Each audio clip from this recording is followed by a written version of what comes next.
ในวันนี้ก็เข้ามาเป็นวันที่ 4ขอกราบนมัสการพระเถรานุเถระท่านพระมหาวิษณุกดปุญโญท่านพระอาจารย์มหายาจินธรรมธาโรและนักปฏิบัติธรรมทั้งหลายแต่ขอเจริญสุขเจริญพรแก่ญาติธรรมทั้งในประเทศและต่างประเทศเป็นทางแม่สายเชียงรายนครสวรรค์กรุงเทพมหานครและเมือง12ปันนาเชียงดุง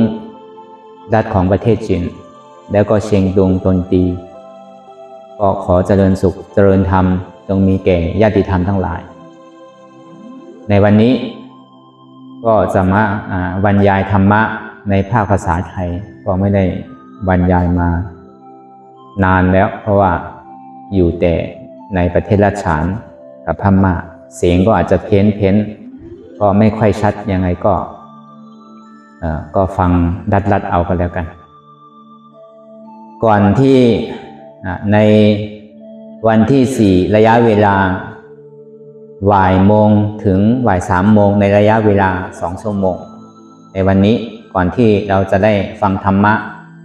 ก็ในหัวข้อธรรมะในวันนี้ก็จะใส่ชื่อว่ากำลัง5ในกำลัง5นี้เอามาด้วยโพธิปัจจยะ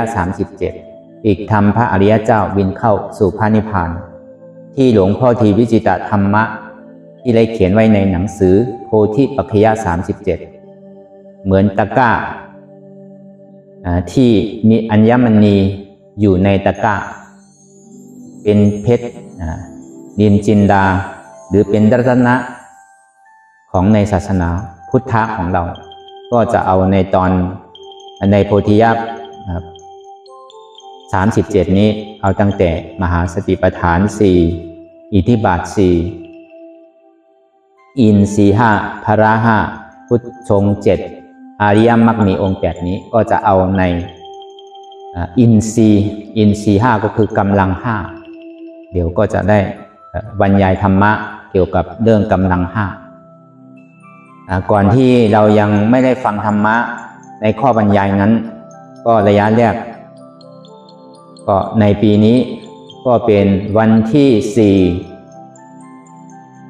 เดือนกุมภาพันธ์ปี2569ในคอร์สปฏิบัติธรรมอนัตตาวิปัสสนากรรมฐานหนองเขียว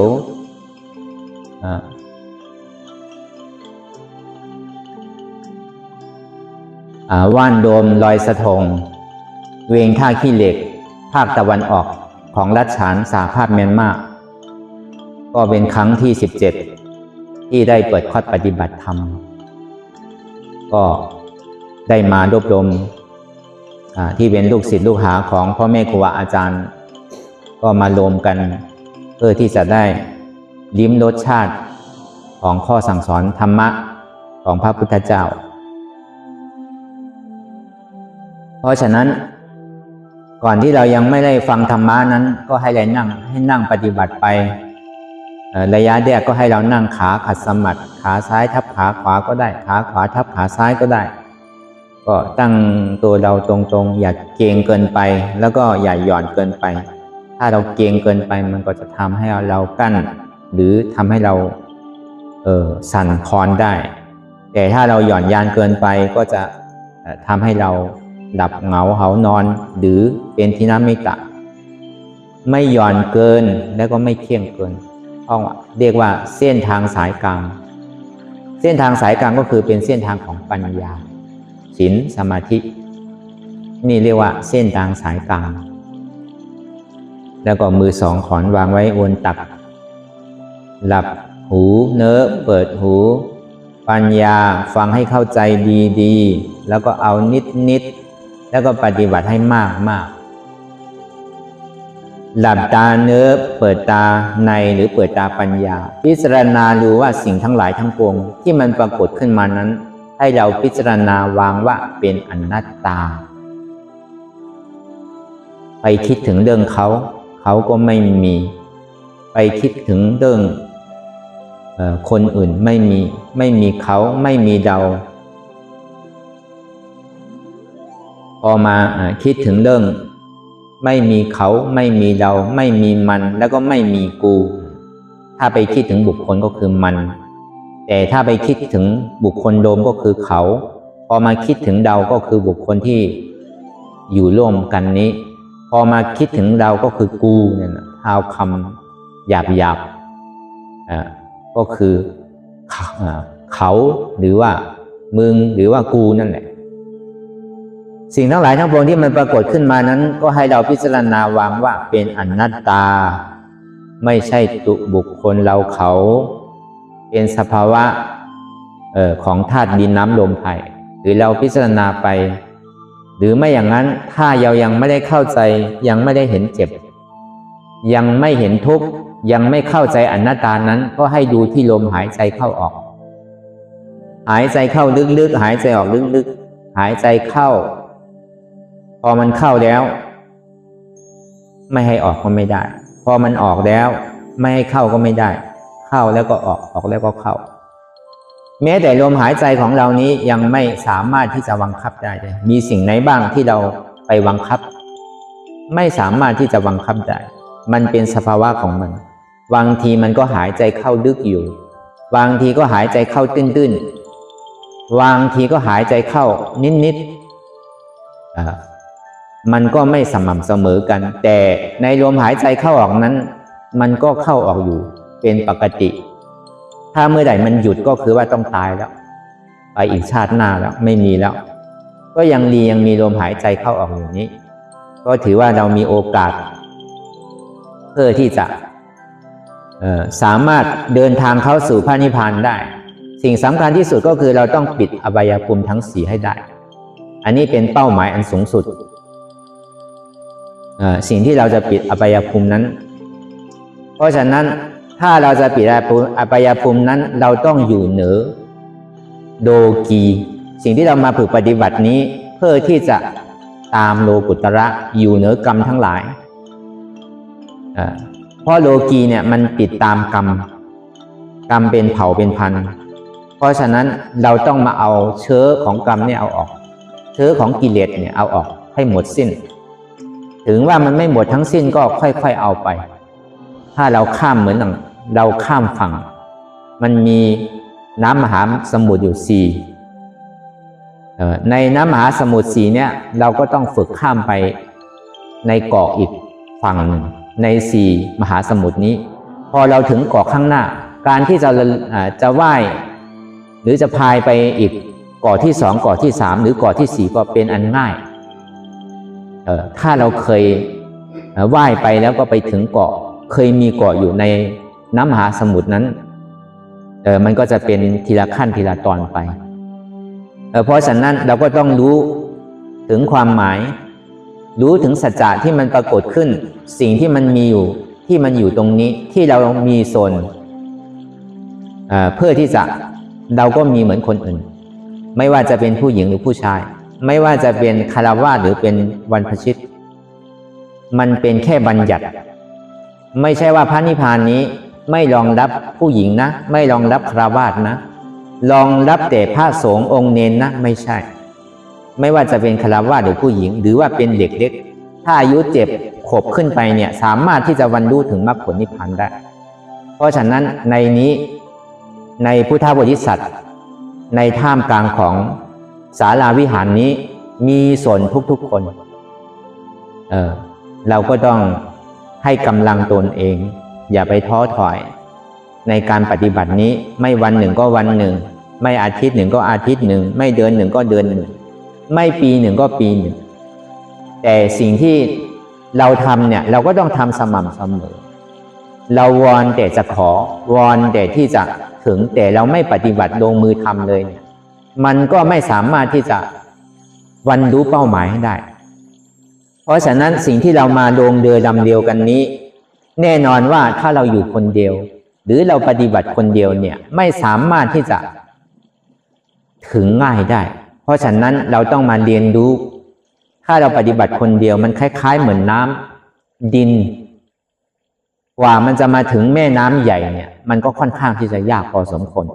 เพราะฉะนั้นมันจึงมีคอร์สปฏิบัติธรรมเพื่อที่จะมาลงเรือลำเดียวกันถึงไหนถึงนั้นดวงเรือลำเดียวกันเป็นแม่น้ำใหญ่พอแม่น้ำใหญ่มันเข้าไปน้ำมหาสมุทรเนี่ยมันก็จะใสทั้งหมดตอนที่มันลุกจากน้ำดินหรือลุกจากน้ำแม่ใหญ่นี้มันก็จะสกปรกเป็นขุ่นเป็นโมเป็นอะไรหลายสิ่งหลายอย่างที่มันเป็นเรื่องสกปรกกิเลสของเราก็เช่นนั้นเหมือนกันพอมันเข้าสู่มหาสมุทรแล้วก็น้ำมหาสมุทรเนี่ยก็ใสหมดสิ่งสกปรกทั้งหลายเนี่ยมันก็พัดไปตรงฝั่งทั้งหมดนิพพานก็คล้ายๆอย่างนั้นเหมือนกันเพราะฉะนั้นอย่างแรกก็เราพิจารณาดูในร่างกายก่อนว่ามีอันไหนบ้างมีสิ่งไหนบ้างที่เราไปบังคับได้เพราะเรามีความยึดมั่นถือมั่นในร่างกายตัวตนพอนึกไปนึกมาหรือพิจารณาดูในร่างกายเนี่ยก็เลยบอกว่าถ้าเราไม่เจ็บหรือยังไม่เห็นทุกข์เนี่ยไม่รู้จะเอาอะไรก็อย่างที่บอกเมื่อกี้ลมหายใจเราก็ดูได้ดูในกายก็ดูได้ดูเจ็บที่มันปรากฏขึ้นนี้ก็ดูได้แต่ถ้าเรานั่ง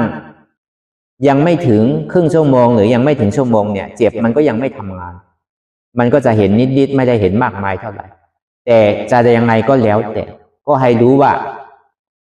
ตั้งแต่หัวจนเท้าเท้าถึงหัวเนี่ยไม่สามารถที่จะบังคับได้เลยไม่มีอะไรเลยที่เป็นตัวตนของเราเราไม่สามารถที่จะบังคับได้ถ้าว่ามันเป็นของเราเราก็ควรจะบังคับได้สมมุติว่าเราเอาตาเนื้อเราดูข้างนอกว่าถ้ามันเป็นตัวของเราจริงเนี่ยก็ให้มันสม่ำเสมอกันทั้งหมดขาวก็ให้ขาวทั้งหมดดำก็ให้ดำทั้งหมดดีก็ให้ดีทั้งหมดจนก็ให้จนทั้งหมดมากมีก็ให้มากมีทั้งหมดคือเราไม่สามารถที่จะเลิกเกิดได้เพราะว่ามันเป็นกรรมเป็นเหตุที่เราให้มาเกิดอยู่ในสภาวะของชาติปัจจุบันจะดีจะร้ายหรือจะจนหรือจะมากมีนั้นมันเกี่ยวกับกรรมอดีตชาติของเราเคยทำแต่สิ่งสำคัญที่สุดคือลาภประเสริฐที่สุดก็คือเรามีร่างกาย32ประการเนี่ยครบถ้วนอันนี้เรียกว่าเป็นลาภประเสริฐของมนุษย์เพราะฉะนั้นอันนี้เรามีเหมือนกันทุกๆคนจะมากมีดีเป็นยังไงเนี่ยอันนั้นเป็นเรื่องเล็กแต่เรื่องใหญ่ที่สุดก็คือเรามีอาการ32มีหูมีตามีขามีมือเหมือนกันทั้งหมดในอาการ32นี้เราก็ไม่ได้แตกต่างจากคนอื่นคนอื่นก็ไม่ได้แตกต่างจากเราแม้ว่าอดีตชาติหรือชาติที่ผ่านมาก็ดีหรืออนาคตก็ดีไม่ว่าจะเป็นพระพุทธเจ้าพระปัจเจกพุทธเจ้าหรือพระมหาสาวกอัครสาวกก็มีเหมือนที่เราเป็นมนุษย์อยู่เนี่ยเพราะฉะนั้นเราก็มีส่วนที่จะสามารถบรรลุธรรมได้พระอรหันต์หรือพระมหาสาวกก็เป็นมนุษย์เหมือนเราพระพุทธเจ้านั้นก็เป็นพระโพธิสัตว์นั้นก็เป็นมนุษย์เหมือนเราต้องมาตรัสรู้ในโลกของมนุษย์นี่แหละไม่ใช่ว่าจะไปตรัสรู้ในสวรรค์หรือเมืองพรหมไม่ใช่ก็ต้องมาตรัสรู้ในโลกมนุษย์เพราะฉะนั้นมนุษย์เนี่ยเป็นผู้ประเสริฐเป็นผู้ใจสูงอย่าให้ใจต่ำเป็นผู้เดินไปข้างหน้าไม่ถอยหลังสิ่งที่เรามาปฏิบัตินี้เพื่อที่จะก้าวเดินไปข้างหน้าเพราะฉะนั้นในร่างกายตัวตนของเรานี้เราพิจารณาดูยังไงก็แล้วแต่ว่าไม่สามารถที่จะบังคับได้ไม่สามารถว่ามันเป็นตัวตนของเราจริงก็ให้วางว่าอ๋อตัวนี้ก็ไม่ใช่ของเราเนาะมันเป็นสภาวะรูปอันหนึ่งที่มันเกิดดับไม่สามารถที่จะบังคับเลยอนัตตาก็ทำอย่างนี้ไปก่อนก็ได้ก็สองเนี่ยจิตที่มันเป็นอยู่นี้จิตมันฟุ้งซ่านอยู่แน่นอนว่าถ้ามันไม่เจ็บเนี่ยธรรมดาของจิตเนี่ยมันก็จะฟุ้งซ่านคิดไปเรื่องถึงอดีตคิดไปเรื่องอนาคตหรือบางทีก็เฉยเห็นอยู่แต่เราไม่พิจารณาสิ่งที่พิจารณาอยู่แต่มันไม่เห็นอันเนี้ยมันก็จะเป็นปกติของจิตแต่เราก็ควรจะรู้ทันจิตที่มันเป็นอยู่อ๋อตอนนี้จิตกำลังคิดถึงเรื่องอดีตที่ผ่านมาเราก็ควรจะรำลึกรู้ว่าเอาสัมมาทิฏฐิสัมมาสังกัปปะให้เข้าไปเห็นว่าจิตที่มัน พิจารณาอยู่แบบนี้เรื่องอดีตที่ผ่านมามันก็ผ่านไปแล้วไม่สามารถที่จะย้อนกลับมาให้เหมือนเดิมได้อย่างน้อยก็เราไม่ใช่ว่าปฏิเสธแต่เรารู้ตามความจริงที่มันเป็นอยู่เพราะมันเป็นความจริงเราไม่ได้ปฏิเสธว่าเราไม่ยอมรับไม่ใช่ทุกคนมีเหมือนกันทั้งหมดลองคิดดูดีๆว่าตอนเช้าหรือเมื่อวานเราจะทำสิ่งไหนไปก็แล้วแต่ให้ย้อนกลับมาว่าไม่อยากให้มันเป็นแบบนั้นนะแต่สิ่งที่เราทำไปแล้วมันเป็นไปแล้วเนี่ยมันย้อนไม่ได้แล้วเราก็ต้องยอมรับความจริงอันนี้มันเป็นปกติของจิตหรือบางทีจิตมันคิดเรื่องอนาคตที่ยังมาไม่ถึงเนี่ยส่วนใหญ่เนี่ยคนเราเนี่ยจะคิดถึงเรื่องอดีตเอามาเป็นทุกข์แล้วก็จะคิดถึงเรื่องอนาคตเพื่อที่จะหวังความสุขเรื่องอนาคตมีความหวังไว้เรื่องอนาคตนั้นคิดว่าเรื่องอนาคตนี้หรือข้างหน้านี้อาจจะดีกว่าเดิมหรือวันหน้านี้อาจจะดีกว่าเดิมก็ได้แต่สิ่งที่เราไปคิดแบบนั้นน่ะมันเหมือนเขาเรียกว่าเพ้อผันเนี่ยมันเพ้อไปอย่างนั้นฝันไปอย่างนั้นสิ่งที่เราไปคิดถึงเรื่องอนาคตนั้นมันก็เหมือนคล้ายๆเหมือนคนกำลังนอนดับอยู่พอเปิดตามามึนเกิดขึ้นมาไม่มีอะไรสักอย่างหายไปหมดคราวนี้สิ่งที่เราเห็นอยู่เนี่ยที่มันปรากฏขึ้นอยู่เนี่ยไม่ว่าจะเป็นเจ็บเป็นร้อนไม่ว่าจะเป็นจิตที่มันฟุ้งซ่านอยู่แต่เราไม่พิจารณาเลยก็เห็นอยู่อย่างนั้นก็เฉยอยู่อย่างนั้นอย่างนี้ก็มีแต่สิ่งที่เราพิจารณาไปเรื่อยเปื่อยถึงว่าเราจะว่าเป็นอนัตตาก็แล้วแต่เราไม่เห็นเลยอะไรเป็นอนัตตาเราไปวางตรงไหนว่ามันเป็นอนัตตามีความเห็นที่ถูกต้องหรือเปล่าสิ่งที่เราพิจารณาเนี่ยมันถูกต้องหรือเปล่ามันตรงจุดกันไหมเนี่ยบางทีมันพิจารณาไปเรื่อยเปื่อยแบบนั้นแหละแต่มันไม่เห็นเลยมันก็เปรียบเสมือนคนกำลังบอดอยู่สิ่งที่เห็นอยู่เนี่ยไม่พิจารณาสิ่งที่พิจารณาอยู่แต่ไม่รู้ความหมายอันนี้มันก็คล้ายๆแบบนั้นจิตที่มันเป็นอยู่แต่คราวนี้จิตที่มันฟุ้งซ่านไปเรื่อยเปื่อยไม่ว่าจะเป็นเรื่องอดีตอนาคตก็แล้วแต่ที่มันปรากฏขึ้นอยู่นั้นทำไมถึงเป็นอย่างนี้หนอจิตนี้ไม่สามารถที่จะบังคับได้เลยเราคิดว่าจิตลึกๆเนี่ยเราสามารถบังคับได้แต่แท้ที่จริงแล้วไม่สามารถที่จะบังคับได้ทำไมถึงเป็นแบบนี้ก็เป็นเพราะว่าจิตนี่ก็ไม่ใช่ของเรานั่นแหละว่าเป็นอนัตตามันมีแค่ความรู้อย่างเดียวไม่สามารถที่จะไปบังคับให้มันเป็นนู่นเป็นนี่ไม่ได้มันมีแต่ความรู้ความรู้พอมันเกิดขึ้นแล้วก็หลับไปอันใหม่ก็เกิดขึ้นอันเก่าก็หลับไปมันเป็นสันตติมันเกิดดับอยู่เรื่อยๆไม่สามารถที่จะให้มันหยุดไม่ได้ไม่สามารถที่จะหยุดได้มันเป็นสภาวะของธรรมมันเกิดหลับมันก็เป็นทุกข์บังคับไม่ได้ก็เป็นอนัตตาเรียกว่าอนิจจังทุกขังอนัตตาอันนี้เรื่องจิตคราวนี้มาเรื่องเวทนาบางครั้งบางทีก็สุขมีความสุขมากพอตื่นเช้ามาก็รู้สึกว่าวันนี้มีความสุขมากเลยรู้สึกว่ามันไม่มีอะไรมาเกาะคนไม่มีอะไรมาทำให้เราไม่สบายใจแต่รู้สึกมันมีความสุขมากอยากให้มันเป็นแบบนี้ทุกวันอยากให้มันเป็นแบบนี้ทุกที่แต่พอสักพักหนึ่งความสุขตรงนั้นก็จางหายไปเหมือนพระอาทิตย์กำลังขึ้นอยู่เมฆก็มาบังไว้เหมือนพระจันทร์กำลังเพนอยู่เมฆก็มาบังไว้มืดไปคราวนี้ความสุขก็ไม่แน่เนาะความสุขก็ไม่เที่ยงเนาะมาแล้วก็ไปแม้แต่ความทุกข์ที่มันปรากฏขึ้นนั้นแต่สิ่งที่เราอยากให้มันอยู่เนี่ยเราอยากให้สุขเนี่ยอยู่กับเรานานๆให้เหมือนพระอาทิตย์ให้มันเที่ยงอยู่อย่างนั้นแหละอย่าไปไหนเลยความสุขนี้ให้อยู่ที่นี่แหละเราต้องการแบบนั้นแต่มันไม่เป็นแบบที่เราต้องการ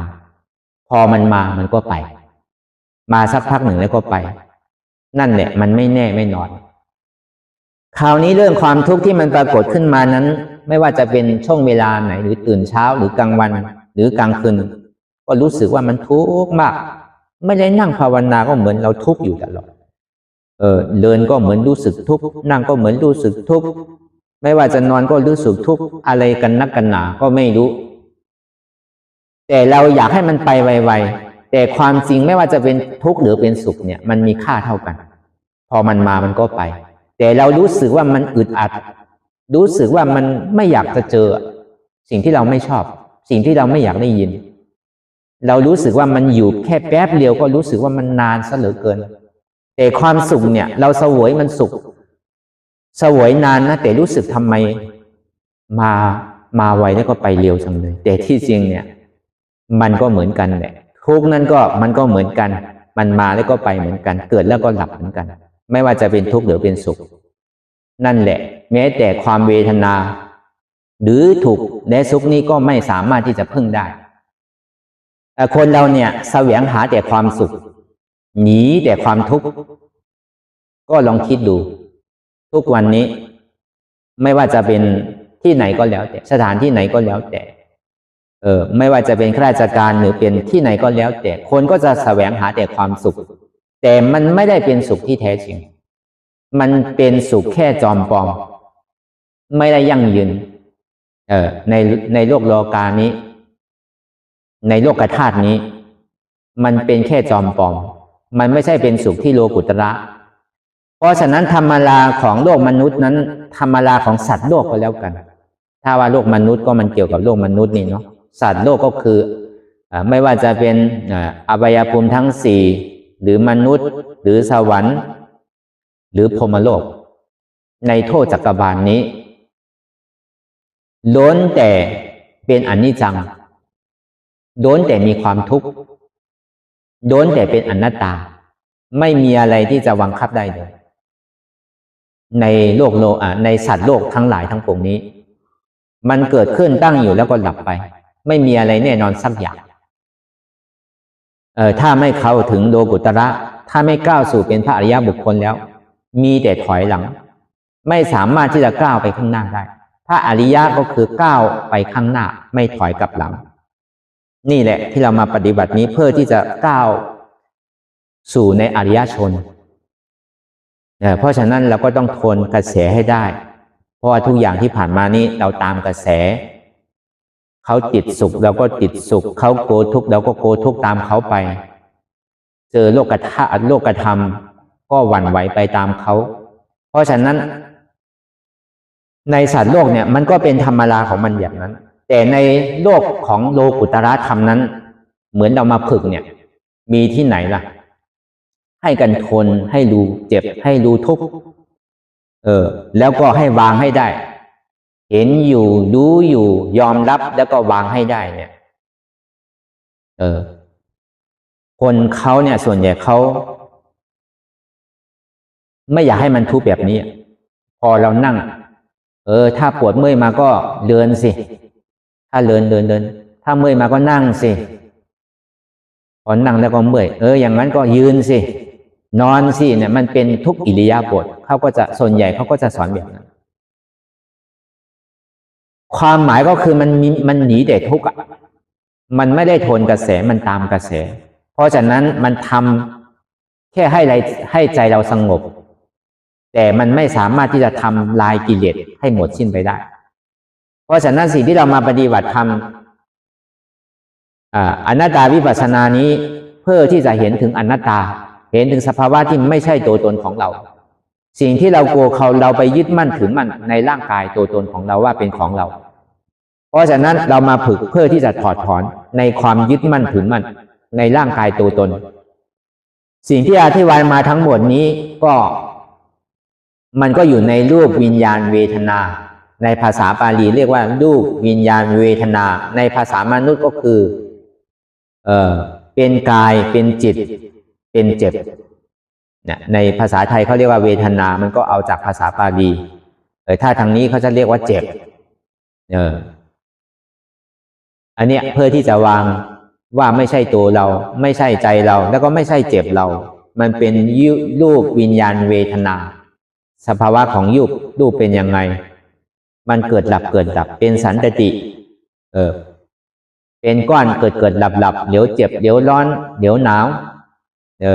แต่มันไม่รู้สึกว่ามันเจ็บมันร้อนมันหนาวสิ่งที่รูปมันทำงานอย่างนี้มันเกิดดับเป็นสันตติไปเรื่อยๆคราวนี้สิ่งที่ไปรับรู้ เรื่องการเกิดดับนั้นเป็นมโนธาตุหรือเป็นวิญญาณธาตุสิ่งที่รูปทำงานนั้นเป็นรูปธาตุดินน้ำลมไฟสิ่งที่วิญญาณรับรู้ถึงสภาวะของธาตุดินน้ำลมไฟในเจ็บแสบเต้นตอดเหน็ดชาหนักเบาอ่อนแขนร้อนหนาวซึมซับเอิบอาบอันนี้เป็นสภาวะของธาตุดินน้ำลมไฟสิ่งที่ใจไปรับรู้คราวนี้พอรับรู้แล้วต้องยอมรับให้ได้คือตัวเวทนาเนี่ยมันเป็นตัวที่ยอมรับทุกข์ยอมรับเวทนายอมรับสุขหรือทุกข์อันนี้เขาเรียกว่าเวทนาของธาตุอันนี้ให้เราพิจารณาไปแบบนี้ไม่ว่าจะมาที่กายก็ไม่ใช่กายเราเป็นแค่รูปที่มันทำงานอยู่เป็นสภาวะของรูปธาตุเองพอมันมาที่จิตนี้เลยก็ไม่ใช่ของเราเป็นสภาวะของนามธาตุเป็นธาตุดินน้ำลมไฟพอมันมาที่เจ็บนี่ก็ไม่ใช่เรามันเป็นแค่เวทนาของธาตุเป็นธาตุของเวทนาสิ่งที่มันปรากฏขึ้นทุกสิ่งทุกอย่างนี้มันเป็นอนัตตานี่ก็เอาธรรมธาตุอนัตตานี่เรียกว่าธรรมธาตุธาตุธรรมก็คือปฏิบัติธรรมตรงนี้ก็คือให้เห็นถึงอนัตตาสัพเพธัมมาอนัตตาธรรมทั้งหลายทั้งหมดนั้นอภิธรรม 42,000 พระธรรมขันธ์พระสูตร 21,000 พระธรรมขันธ์พระวินัย 21,000 พระธรรมขันธ์ธรรมทั้งหลายนั้นมีอยู่ 84,000 พระธรรมขันธ์สัพเพธัมมาอนัตตาธรรมทั้งหลายทั้งมวลนั้นเป็นอนัตตาตัวเดียวไม่ได้มีอะไรมากก็ให้เราเข้าใจแบบนี้ก็ปฏิบัติอย่างนี้ดูสังเกตดูในร่างกายในจิตใจในเวทนาไม่ว่าจะไปที่ไหนบางทีมันดึงมาที่กายก็ให้พิจารณาที่กายดึงไปที่จิตก็พิจารณาที่จิตดึงไปที่เจ็บก็ให้พิจารณาที่เจ็บในกายในจิตในเวทนานี้มันจะลงพอเราพิจารณาที่เจ็บในเราพิจารณาที่เวทนานั้นจิตหรือกายเนี่ยมันก็จะลงกันอยู่ที่นั่นก็อย่าไปกำหนดอันไหนอันหนึ่งให้อยู่กลางอย่าไปติดเกินอย่าไปทิ้งเกินให้อยู่ในเส้นทางสายกลางเหมือนพระพุทธเจ้าเปรียบเทียบเหมือนหนังคนที่กำลังขับล้อก็ให้ไปตามทางเราเอาสติมากเกินไปมันก็เหมือนล้อที่ไหลตามวัวที่กำลังลากไปข้างหน้าถ้าเราเอาใจวัวเกินไปนี่ก็มันก็เหมือนสมาธิวัวเนี่ยคล้ายๆเหมือนสมาธิล้อของวัวเนี่ยคล้ายๆเหมือนเป็นสติผู้ที่ขับล้อวัวนั้นนะเป็นปัญญาอันนี้แล้วก็ไว้ใจเหมือนอย่างคนกำลังขับล้อกำลังบังคับวัวที่จะเดินไปข้างหน้าถ้าเอาใจวัวว่าเนี่ยไม่ได้เดี๋ยวก็เห็นน้ำเดี๋ยวก็เห็นหญ้าเดี๋ยวก็เห็นคู่เห็นอะไรก็ไปไม่ถึงฝั่งสังเกตดูคนที่กำลังขับล้อวัวอยู่นั้นเขาก็บังคับดึงเชือกไว้แล้วก็มือข้างหนึ่งก็จับค้อนไว้ถ้าเวลามันจะเกิดเวลามันจะอยู่ก็ตีไปตรงๆถ้าเลี้ยวซ้ายก็ต้องดึงมาข้างซ้ายแล้วก็เอามือค้อนนั้นตีข้างขวาคล้ายๆเป็นแบบนั้นถ้าเราเอาสมาธิมากเกินไปก็จะทำให้เป็นเหมือนคล้ายๆเป็นวัวถ้าสติมากเกินไปก็จะเหมือนล้อวัวที่ไหลตามวัวไม่ว่าเจ้าของมันจะเอาไปที่ไหนก็ไม่รู้แต่ถ้าเราทำเหมือนคนกำลังขับล้ออยู่นั้นก็นี่แหละเป็นปัญญาเพราะฉะนั้นเราก็ย้อนกลับมาที่เมื่อกี้ที่หัวข้อธรรมะที่เราได้บอกไว้ตั้งแต่เริ่มต้นเนี่ยว่ากำลัง5ประการอันนี้ก็เอาออกมาในรัตนะหรือในโพธิปัจจย37ในกำลัง5ในศรัทธาวิริยะสติสมาธิปัญญาศรัทธาอินทรีย์ปีนอินทรีย์สติอินทรีย์สมาธิอินทรีย์ปีนปัญญาอินทรีย์ศรัทธาวิริยะสติสมาธิปัญญาเนี่ยมี5ประการแม้แต่พระอริยเจ้าเนี่ยก็ต้องพึ่งพาอาศัยตรงนี้อย่าว่าแต่ปุถุชนอย่างเดียวเลยถ้าอันนี้ครบบริบูรณ์แล้วเนี่ยมรรคผลนิพพานเนี่ยได้แน่นอน1ศรัทธาก็คือศรัทธาอะไรศรัทธาในคำพระพุทธพระธรรมพระสงฆ์ ระพุทธเจ้าอันนี้เขาเรียกว่าศรัทธา กำลังศรัทธาศรัทธาพระพุทธเจ้าก็คือพุทธเจ้าเนี่ยเป็นครูของโลกเป็นครูของสัตว์ทั้งหลายทั้งปวงไม่มีสิ่งอื่นใดที่เหนือกว่าพระพุทธเจ้าไม่ว่าจะเป็นพรหมเทวราใน31ภพภูมินั้นพระพุทธเจ้าเป็นยอดที่สุดไม่มีหนึ่งแต่ไม่มีสองนี่คือเป็นพระพุทธเจ้าศรัทธาในพระพุทธเจ้าสองศรัทธาในข้อสั่งคำสอนของพระพุทธเจ้าไม่ใช่ศรัทธาพระพุทธเจ้าแค่รูปร่างไม่ใช่พระพุทธเจ้าสามารถที่จะสั่งสอน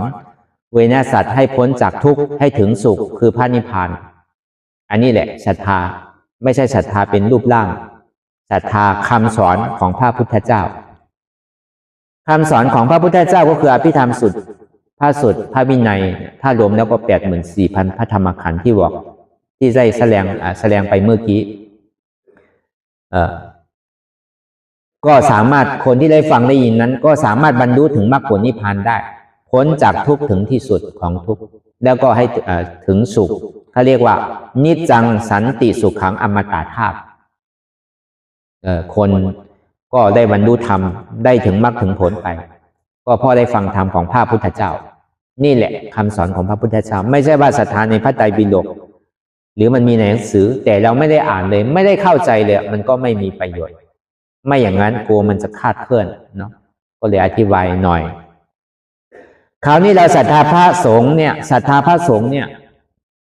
เพราะว่าพระสงฆ์เนี่ยสามารถฟังธรรมะของพระพุทธเจ้าพระอริยสงฆ์ทั้งหลายหรือพระอัครสาวกมหาสาวกปากติสาวกหรือพระอริยเจ้าทั้งหลายเนี่ย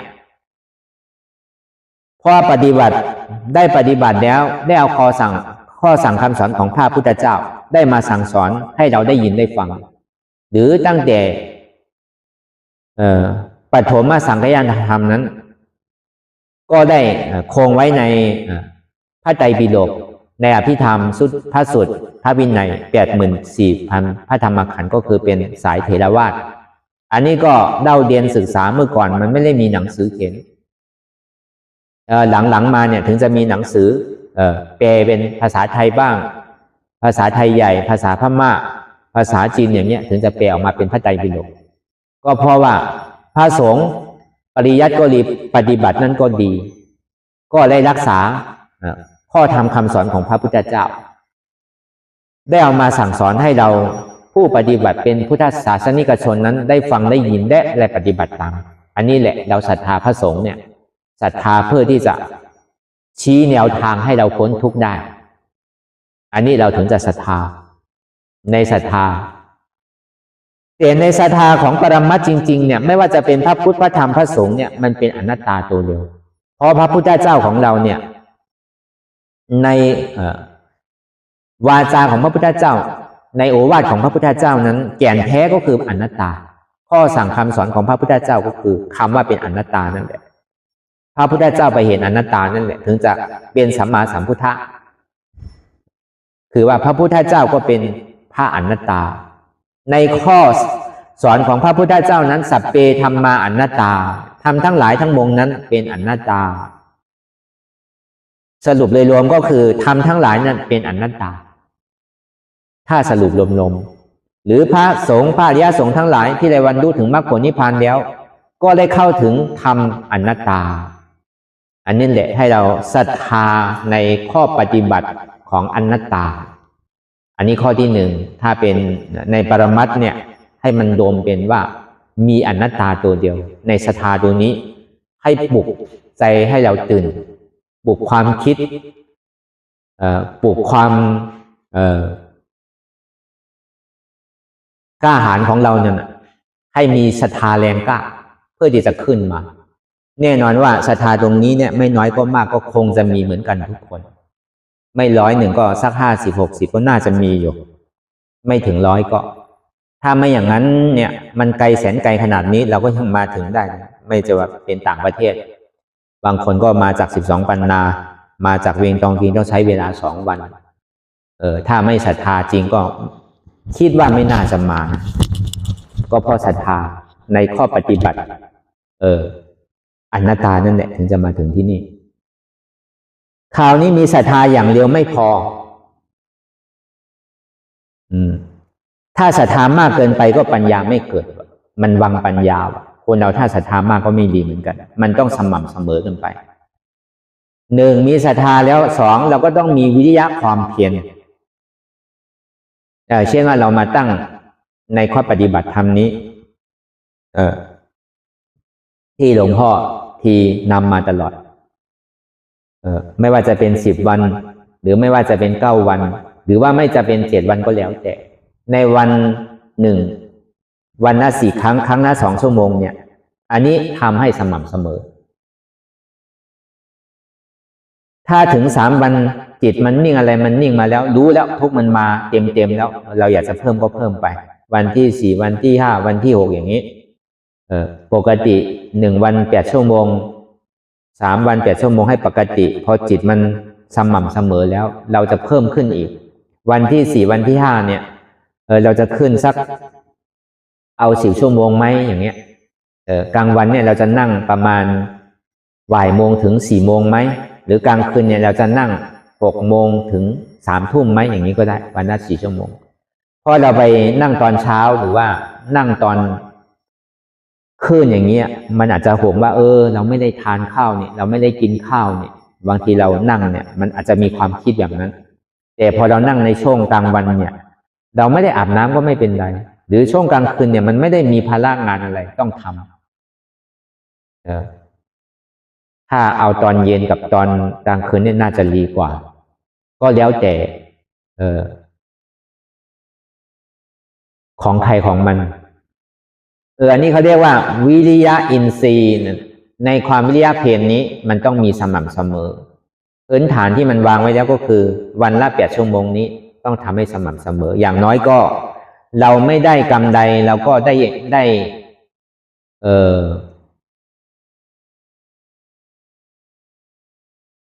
เราก็ไม่ขาดทุนเราไม่ได้กำไรก็ถ้าเราเคยนั่งปฏิบัติแล้วเราไม่ได้เลยอย่างเงี้ยเราก็ถือว่าขาดทุนแต่เราทำไปสม่ำเสมอถึงเราไม่ได้กำไรแต่ก็เราไม่ขาดทุนแต่เราไม่เคยนั่งเรานั่งได้ก็ถือว่าเป็นกำไรอยู่เหมือนกันอันนี้ถ้าทำแบบนี้ไปเรื่อยๆเนี่ยวิริยะความเพียรเนี่ยพอมันสม่ำเสมอกับศรัทธาคราวนี้2 อย่างก็ไม่พอมันก็ต้องมีสติความระลึกได้สติเนี่ยมันจะช่วยให้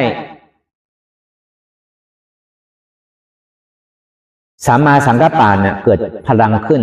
เพราะว่าสติเนี่ยมันอยู่กับปัจจุบันที่มันอยู่ตรงนี้คล้ายๆว่ามันเหมือนมีอะไรสักอย่างที่มาวางอยู่ตรงหน้าเราเหมือนค้อนไม้หรือเหมือนอะไรเนี่ยมาวางอยู่ตรงหน้าเราพอสติมันอยู่ตรงนี้ปัญญามันสับเข้าไปมันก็ถูก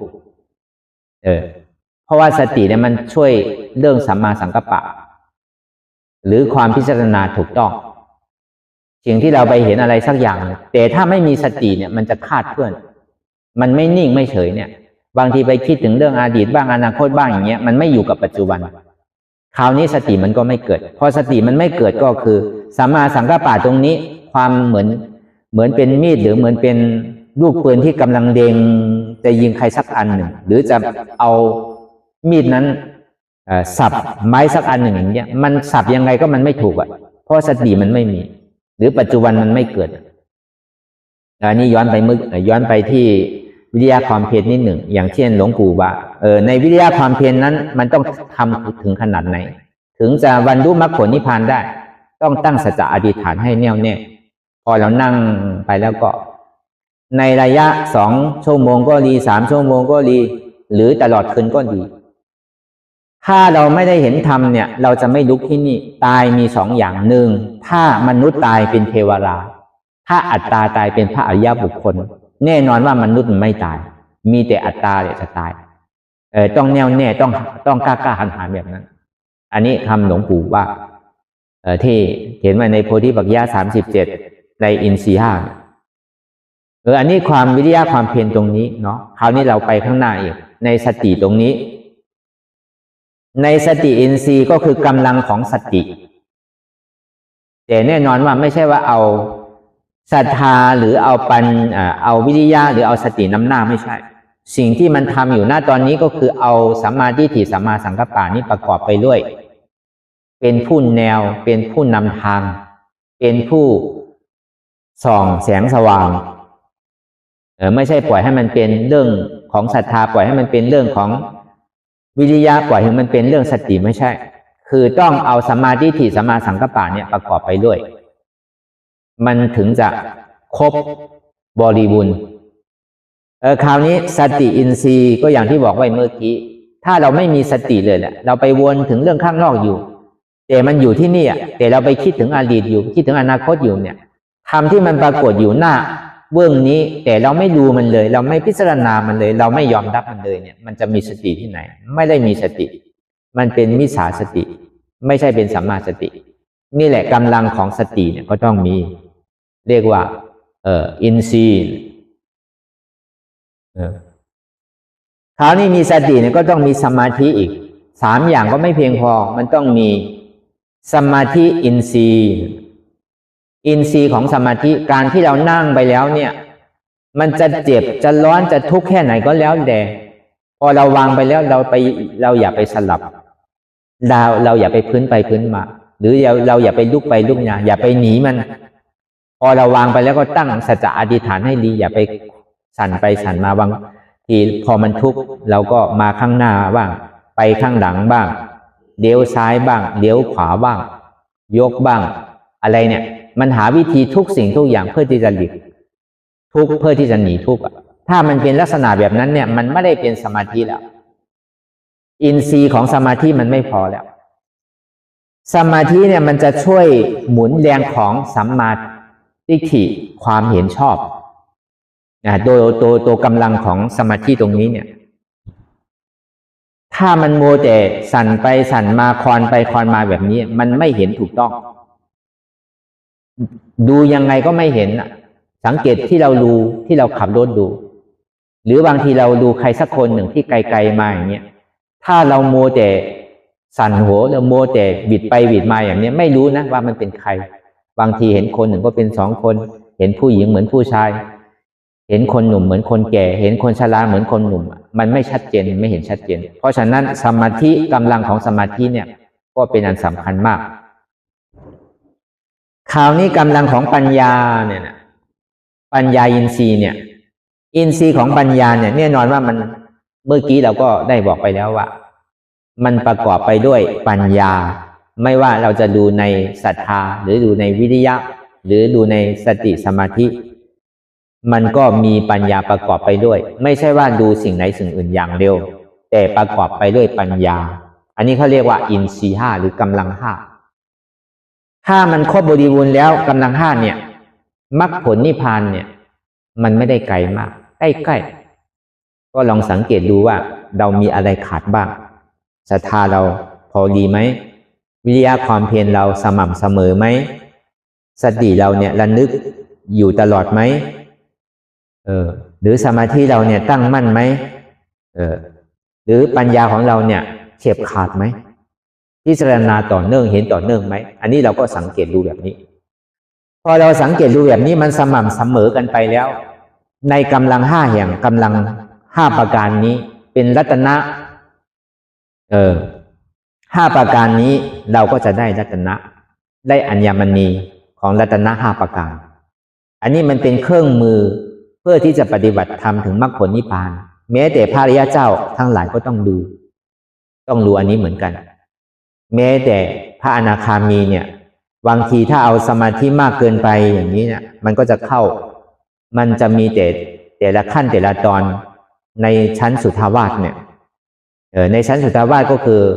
บางคนเนี่ยมันจะเอาศรัทธามากเกินไปหรือวิริยะมากเกินไปหรือสติมากเกินไปหรือสมาธิมากเกินไปหรือปัญญามากเกินไปก็จะไปอยู่ตามชั้นแต่ระดับกันไปชั้นสุทธาวาสสุทธาสาสุทธาสีอัตตปาอวิหาอาการนิฐานอันนี้ก็เป็นแต่ระดับของพระอริยเจ้านั่นแหละแม้แต่พระอริยเจ้าบุคคลเนี่ยก็ต้องเอากำลัง5นี่เป็นหลักถ้าเมื่อไหร่ปราศจากกำลัง5เนี่ยมันไม่สม่ำเสมอกันเนี่ยมันก็จะทำให้คลาดเคลื่อนไม่สามารถที่จะบรรลุมรรคผลนิพพานได้ ยิ่งที่เรากำลังเดินทางเข้าสู่พระนิพพานนี้อันนี้ก็เป็นสิ่งสำคัญเป็นกำลังใจเป็นกำลังที่เราจะเดินทางต่อว่ามีสิ่งไหนบ้างที่เราขาดหายไปในกำลัง5แห่งนี้มีศรัทธาขาดไหมมีวิริยะความเพียรขาดไหมสมาธินั่งได้อยู่และปัญญาเกิดหรือเปล่าเราก็ต้องมาพิจารณาไตร่ตรองดูให้ดีๆว่าสิ่งไหนที่ขาดไปแล้วก็เติมเข้าไปสิ่งไหนที่มันเกินไปอย่างนี้ก็เราก็ลดหน่อยอะไรมันเกินไปก็ไม่ดีให้มันอยู่กลางมันน้อยเกินไปก็ไม่ดีมากเกินไปก็ไม่ดีอยากได้เกินไปก็ไม่ดีเกลียดค้านเกินไปก็ไม่ดีมันต้องสม่ำเสมอสิ่งที่เราทำสม่ำเสมออย่างเช่นที่เรามาวางหมดตัวเนี้ยวันละ4 ครั้งครั้งละ2 ชั่วโมงไปเรื่อยๆเราก็ต้องรู้อยู่ในใจว่าเราได้ขนาดไหนเรากล้าขนาดไหนเราไหวขนาดไหนแต่ในระยะเวลา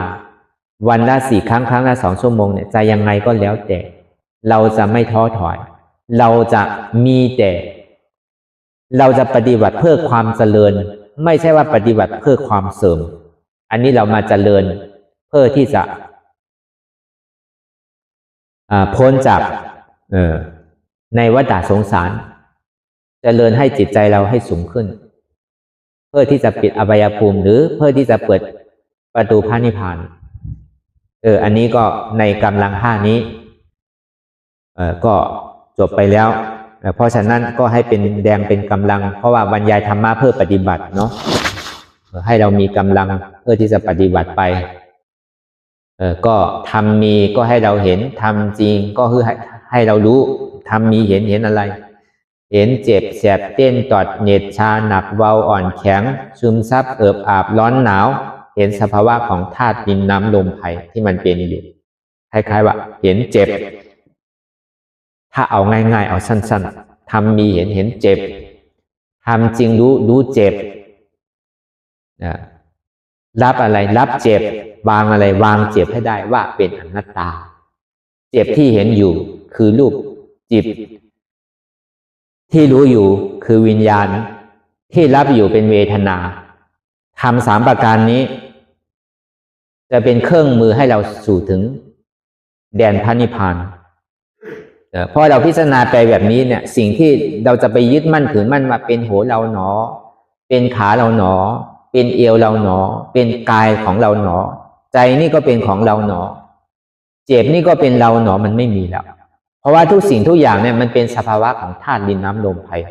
มีแต่ธาตุดินน้ำลมไฟที่มันเกิดดับเป็นสันตติเกิดแล้วดับเกิดแล้วดับพอรู้สึกว่ามันทุกข์เกิดดับเป็นทุกข์บังคับไม่ได้เป็นอนัตตาแม้ว่าจะเกิดที่กายก็เกิดดับเป็นอนิจจังไม่ว่าจะเกิดที่ใจก็เกิดดับเป็นอนิจจังไม่ว่าจะเกิดที่เจ็บก็เกิดดับเป็นอนิจจังไม่มีสิ่งไหนที่เราจะไปยึดมั่นถือมั่นว่าเราบังคับได้เป็นกายของเราเป็นจิตของเราเป็นเจ็บของเราไม่มีเลย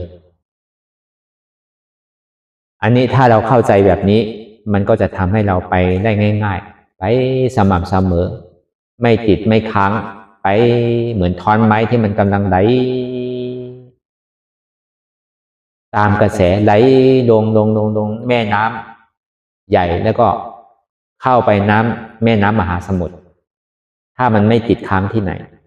แต่ถ้ามันยังติดค้างอยู่ก็ไม่สามารถที่จะถึงน้ำมหาสมุทรได้เพราะฉะนั้นสัมมาทิฏฐิทำมีเห็นสัมมาสังกัปปะทำจริงรู้